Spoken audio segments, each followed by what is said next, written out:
بسم اللہ الرحمن الرحیم۔ پیش خدمت ہے منتخب الحکایات کی 31ویں حکایت۔ ایک شخص آوارہ اور بدوضع تھا، بدمعاشوں میں رہتا اور سب طرح کے عیب کرتا۔ اتفاق سے کوئی مولوی اس کے محلے میں آ کر رہے۔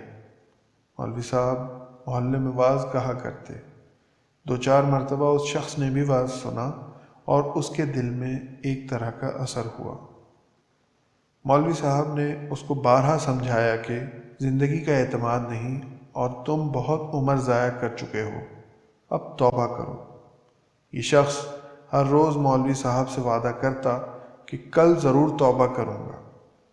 کل کرتے کرتے کئی برس گزر گئے۔